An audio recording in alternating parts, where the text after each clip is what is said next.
Sebelum gunung menjulang dan sungai mengalir, sebelum tanah bisa diinjak dan pohon bisa tumbuh, dunia hanya terdiri dari kekacauan dan kekosongan. Namun dari ketiadaan itu, lahirlah Geb, Dewa Bumi. Geb adalah anak dari Shu, Dewa Udara, dan Tefnut, Dewi Kelembaban. Ia adalah saudara kembar dari Nut, Dewi Langit. Sejak lahir, mereka tak terpisahkan, langit dan bumi menyatu erat, saling berpelukan dalam cinta yang murni. Tubuh Geb terbentang sebagai tanah. Bukit-bukit adalah punggungnya. Lembah-lembah adalah lengannya yang melengkung, dan gempa adalah tawa atau tangis yang tertahan dari kedalaman dirinya. Namun, dunia tidak bisa hidup dalam kegelapan abadi. Para dewa melihat bahwa dengan langit dan bumi bersatu, tidak ada ruang untuk kehidupan tumbuh. Maka, Shu memisahkan keduanya.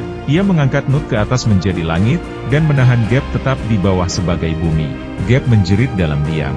Ia tidak ingin berpisah dari saudari sekaligus kekasihnya. Ketika Nut dijauhkan darinya, retakan muncul di tanah, dan dari retakan itu, muncul sungai, gunung, dan kehidupan. Jika aku tak bisa merangkulnya, gumam Geb, biarlah aku menumbuhkan kehidupan agar ia tahu. Aku tetap di sini. Setelah terpisah dari Nut, Geb tidak diam. Ia menghidupi bumi. Ia membuat tumbuhan pertama tumbuh dari dadanya. Ia membiarkan binatang-binatang pertama berjalan di lengannya. Ia menyerap air dari langit dan menyimpannya sebagai sumur dan sungai. Bumi menjadi tempat yang subur, hangat, dan penuh misteri. Geb bukan hanya dewa yang diam. Ia mendengar setiap langkah makhluk hidup. Ia menjadi tempat berpijak dan tempat kembali. Setiap kali manusia mati, mereka dikembalikan ke pelukannya, ke tanah.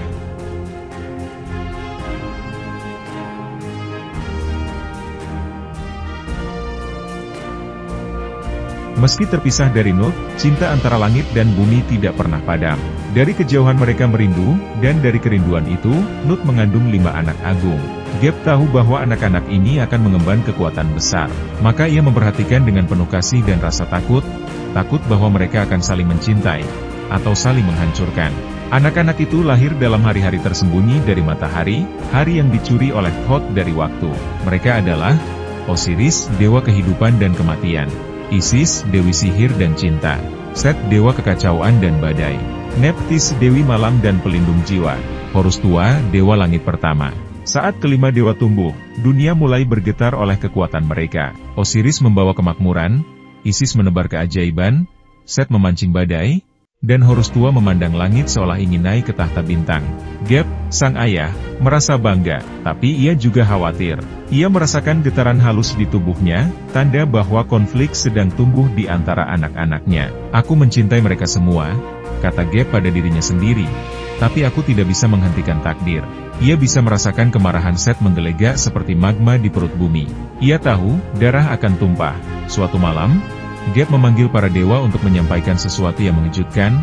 Aku akan menyerahkan tahta bumi kepada Osiris, katanya. Ia mencintai manusia, dan manusia mencintainya.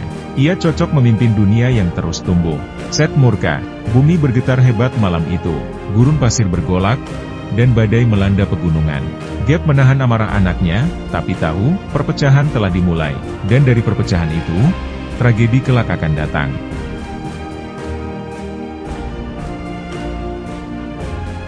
Geb tahu bahwa bumi adalah tempat untuk kehidupan, bukan kematian. Tapi malam itu, langit menghitam bahkan tanpa awan. Angin menderu tanpa suara. Hewan-hewan bersembunyi. Sesuatu yang besar akan terjadi. Set telah bersiap. Ia mengatur tipu muslihat untuk menjatuhkan saudaranya, Osiris, sang pewaris tahta yang ia benci dalam diam. Di ruang istana, Set menghadiahkan sebuah peti kayu yang indah, dan mengundang Osiris serta para dewa untuk mencobanya. Hanya orang yang tubuhnya sempurna seperti dewa sejati yang bisa pas di dalamnya, ujar Set, tersenyum. Osiris, polos dan penuh percaya, mencobanya. Dan saat tubuh Osiris berbaring di dalam, Set menutup peti itu rapat, menguncinya dengan paku dan sihir. Ia mengangkatnya, dan melemparkan peti itu ke sungai Nil. Ketika peti itu menyentuh air dan tenggelam ke dasar, Geb menggigil hebat. Tubuhnya bergetar, dan gunung-gunung runtuh di kejauhan. Anakku telah dibunuh, di atas tubuhku sendiri. Darah ilahi pertama menyentuh tanah ketika Isis menemukan potongan tubuh Osiris yang telah dimutilasi oleh Set. Potongan-potongan itu tersebar di padang pasir, di gua, di ladang. Tanah yang biasanya menyuburkan, kini dia membisu. Di tempat potongan tubuh Osiris ditemukan, tanaman tidak tumbuh selama bertahun-tahun. Gap sendiri menolak memberikan kesuburan, sebagai bentuk duka. Gap, sang bumi, merasa bersalah. Ia diam dan berat. Gunung tidak tumbuh. Sungai menjadi keruh. Hewan-hewan menghindari ladang. Duka seorang ayah menjalar ke seluruh dunia. Tapi dari duka itu, kehendak untuk memperbaiki lahir. Isis, dengan bantuan Nut dan kekuatan langit, berhasil menyatukan tubuh Osiris dan membuatnya hidup kembali, untuk satu malam. Malam itu, Horus dikandung. Gap, yang merasakan kehidupan baru itu, berjanji akan melindungi tanah tempat Horus tumbuh. Karena dari darah, akan lahir penebus. Horus tumbuh dalam pelarian bersama ibunya, Isis. Tapi tanah tempat mereka bersembunyi selalu memberkati mereka. Gap diam-diam membantu, tanah menjadi subur tempat Horus berlatih.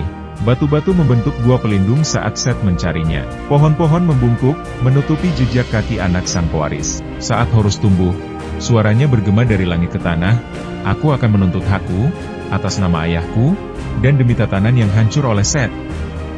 Dan Gap mendengar. Tanah bergetar, ia tahu saatnya telah tiba. Horus menantang Set di hadapan para dewa.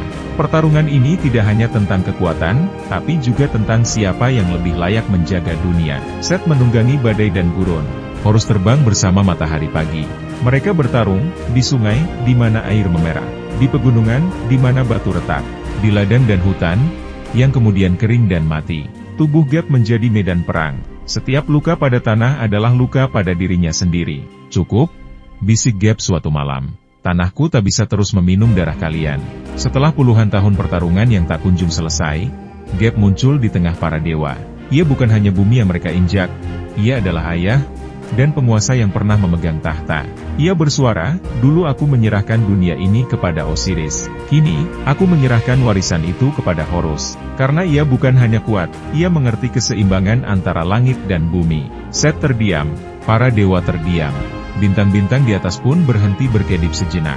Dan keputusan Gap mengakhiri perang yang telah membuat bumi dan langit menjerit. Set diasingkan ke padang pasir, tanah yang tandus, tapi tetap bagian dari Gap. Karena bahkan kekacauan butuh tempat, agar keseimbangan terjaga. Horus dinobatkan menjadi penguasa Mesir.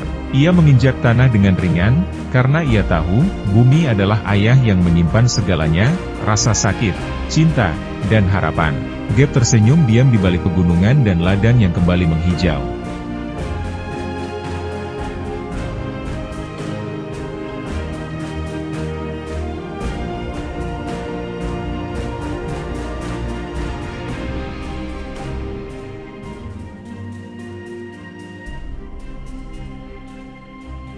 Perang telah usai. Horus memerintah dengan bijak. Tanah subur kembali. Sungai mengalir tenang, dan langit memancarkan sinar damai. Tapi Gap tidak menghilang. Ia tidak pernah pergi. Karena ia adalah bumi itu sendiri. Setiap manusia yang lahir, berjalan di atas tubuh Gap. Dan ketika mereka mati, mereka dikembalikan kepadanya. Orang Mesir kuno percaya bahwa makam adalah pelukan Gap yang terakhir. Ketika tubuh diletakkan di dalam tanah, itu bukan akhir, tetapi kembali ke pelukan sang ayah dunia. "Dari tanah kamu datang, dan ke tanah kamu akan kembali," bisik angin gurun. "Dan di dalam bumi, Gap akan menjaga jiwamu." Di kedalaman bumi, Gap menyimpan rahasia para dewa, tulang para raja, dan misteri waktu. Gua-gua menjadi tempat perenungan, batu-batu menyimpan bisikan masa lalu. Beberapa mengatakan bahwa jika seseorang benar-benar mendengarkan bumi, ia bisa mendengar suara Gap, lembut namun kuat, berbicara melalui gempa, derak kayu, atau gemerisik daun. Ia tidak berbicara banyak, karena bumi tak perlu banyak kata. Ia hanya menyaksikan, ia hanya ada, dan keberadaannya cukup untuk menopang dunia. Ia adalah tempat semua kehidupan dimulai. Ia adalah tempat semua kehidupan berakhir. Ia adalah saksi cinta dan kebencian, peperangan dan perdamaian. Dan meskipun para dewa berubah, dinasti jatuh, dan manusia datang dan pergi, Gap tetap ada. Tanpa dia, langit tak punya tempat untuk membentang. Tanpa dia, tak ada tempat bagi jiwa-jiwa kembali. Tanpa dia, tak ada dunia. Gap bukan sekadar bumi. Ia adalah kekuatan yang diam tapi tak tergantikan. Ayah dari para dewa, penjaga keadilan sunyi, dan pengingat bahwa dalam diam, terkandung kekuatan abadi. Dan saat kamu menginjak tanah hari ini, ingatlah, kamu berjalan di atas tubuh Gap.